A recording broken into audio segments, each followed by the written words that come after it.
तो आप ये समझ लेना कि आपका 50 to 60% काम हो गया। हम सब यहाँ पर अलग अलग लोग बैठे हैं, सबकी जरूरतें अलग है या एक है? मगर हम जब कॉलिंग करते हैं तो हम कॉलिंग कैसे करते हैं? एक ही वे में, एक ही टोन में, एक ही शब्दों में।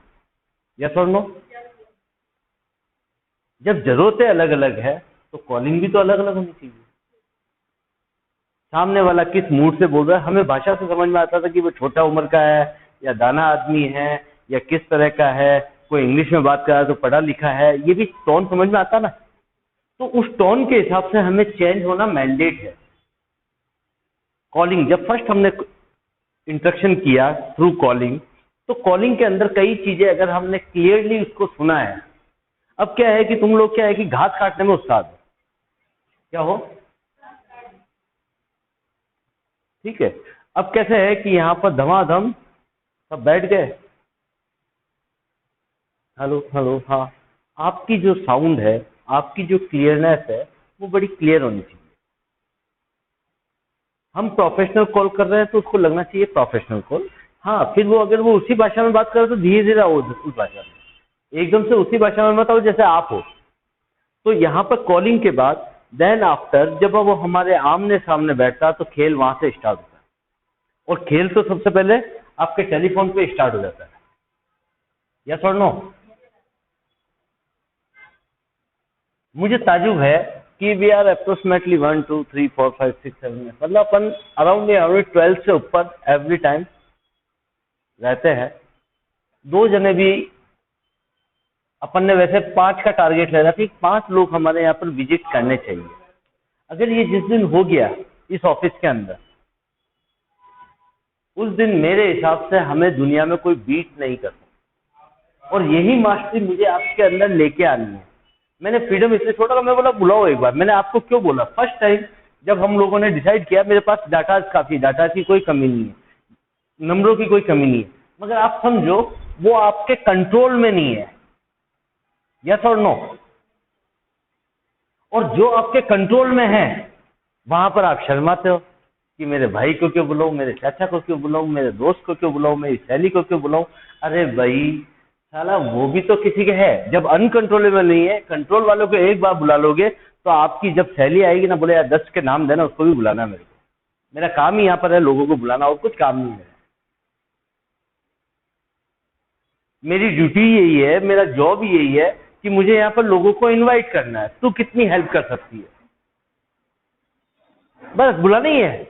चल मेरे को ही रख ले, मैं ही बुला लूंगी। तो चल किरण तू तो जा, अब इसको रख लेते हैं, जो बुला सकता है उसको रख लेते हैं। तो यहां पर आप चीज को समझो। आप क्या है कि मेरी फीलिंग्स को या तो समझ नहीं पा रहे हैं या उसको कैच नहीं कर पा रहे। जब वो कंट्रोलेबल चीज में, क्योंकि मैंने आपको कहा 200 की लिस्ट बनाओ, इन सबको भी मैंने कहा, इन्होंने शुरू में ट्राई करा, मगर इनकी क्या है कि वो जो कहते हैं ना, अंदर पता नहीं क्या खौफ खा रहा था इनको, जिसके कारण ये कॉल नहीं कर पाए। किसको लगता है कि अपन लूट रहे हैं? पहले तो ये बता दो, पहले पहले अपन उस चीज को डिसाइड करें कि ये काम अच्छा है या नहीं है। पहले तो अपन ये फीलिंग है कि हम जो कर रहे हैं इज गुड और बैड। कैसे?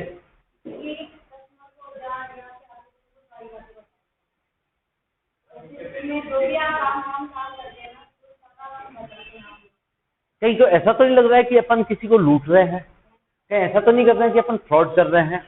आपको ध्यान है अपन ने कैश भी मना कर रखा है। यस और नो? हम कैश से कोई काम नहीं करते ताकि हमारे किसी भी बंदे के ऊपर या बंदी के ऊपर कोई उंगली नहीं उठा सके कि मैंने इसको 500 रुपए दिए और 500 रुपए का हिसाब किताब नहीं है।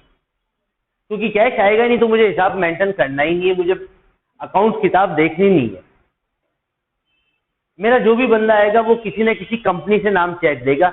वो न तो अतीत लड्ढा के नाम से चेक देगा, न किरण के नाम से चेक देगा, न प्रियंका के नाम से चेक देगा।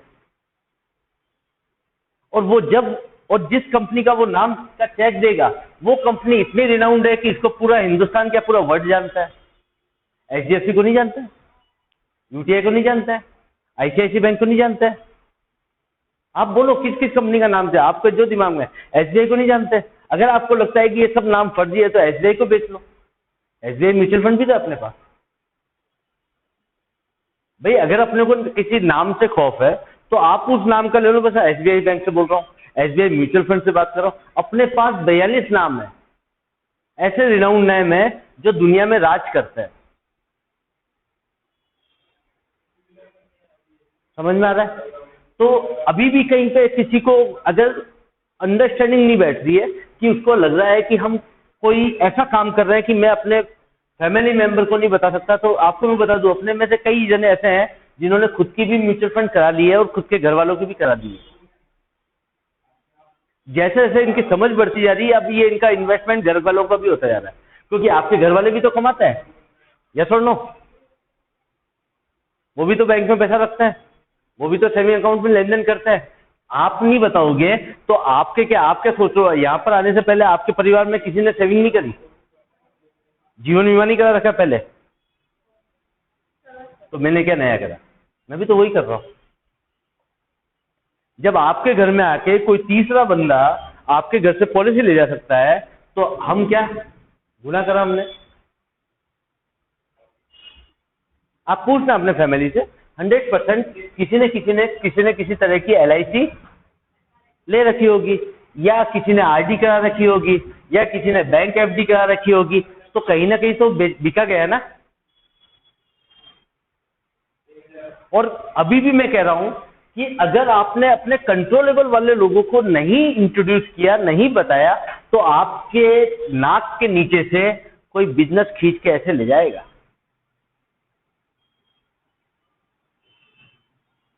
और सबसे बड़ी बात कि आज तक चाहे LIC हो, चाहे कोई भी कंपनी हो, किसी ने भी, मैं यहां पर आपको 100%, मैंने आपको कहा कि वी आर द डिस्ट्रीब्यूटिंग, आप लेके आ रहे हैं, तो मैं ये नहीं कह रहा हूं कि भाई मैं कुछ दे रहा हूं इसलिए आप लेके आ रहे हैं, मैं उसका पूरा आपको कमीशन भी दिया जा रहा है। और कमीशन वो दिया जा रहा है जो पूरी इंडस्ट्री में कोई नहीं दे सकता है। हिम्मत तो जाके देख लो, मैंने जो बता रखा है तुम जाके देख लो, कि किसी को बोलो भाई 1 लाख का बिजनेस दे रही हूँ, कितना मिलता है तुम बता देना।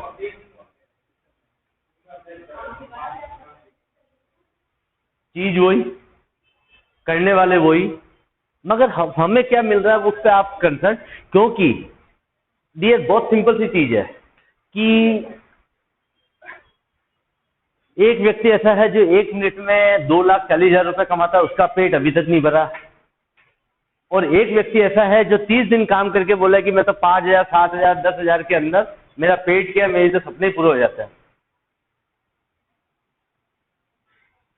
एक मुकेश अंबानी है जो हर मिनट 2,40,000, फिर भी वो दौड़ रहा है, भाग रहा है, जियो की लाइनें खींच रहा है, वो कर रहा है, कुछ ना कुछ चेंजेस। जरूरत है क्या मैडम?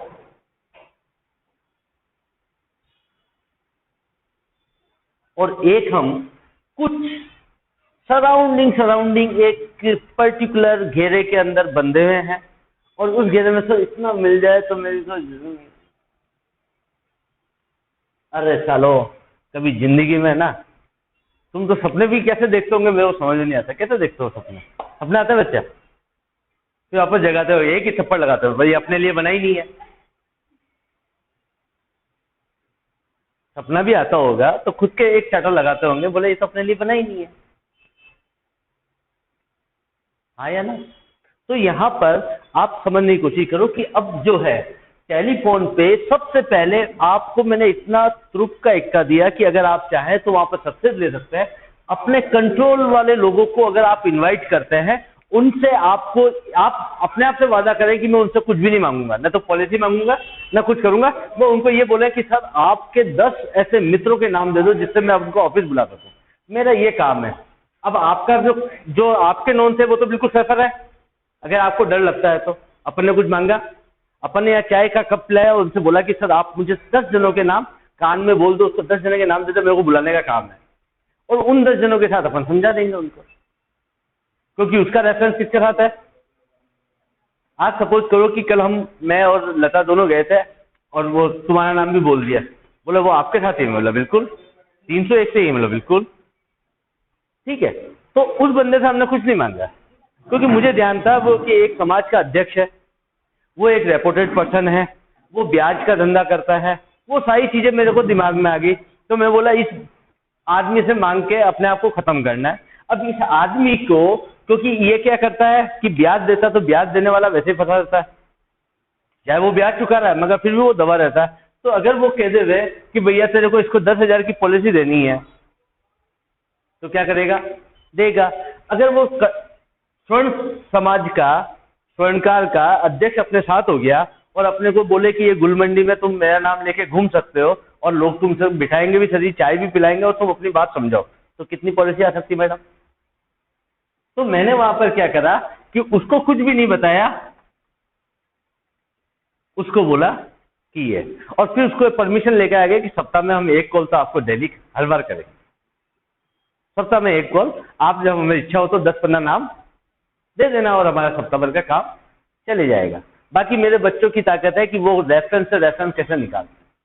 जैसे समझो आप कि धीरज सबसे पहले बंदी थी जो अपने साथ एसोसिएट हुई, धीरज के कारण किरण मैडम आई, किरण मैडम के कारण लता मैडम आई, फिर सोनाक्षी किसके, अंजलि के थ्रू आई, अंजलि के through Priyanka I.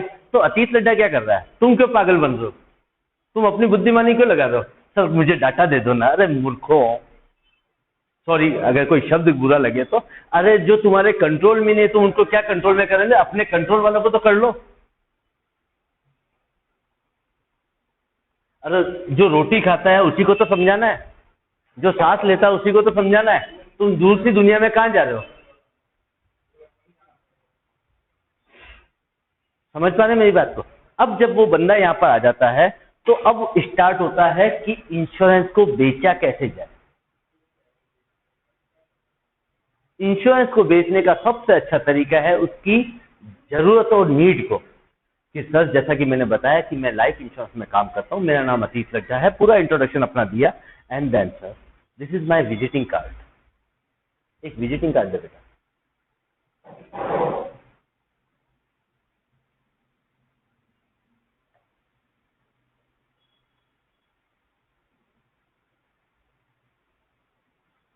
This is my visiting card. Sir मैं अपनी बात स्टार्ट करने से पहले आपसे तो एक क्वेश्चन कर सकता हूं, अगर बुरा नहीं लगे तो आपको?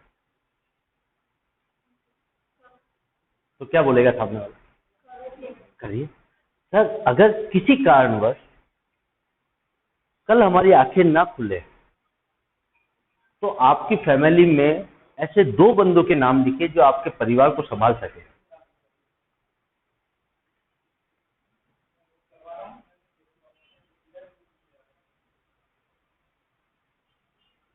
क्या चीज बोली मैंने? 2% के नाम लिखोगे अपने परिवार को संभाल सके। काटना है नहीं बात।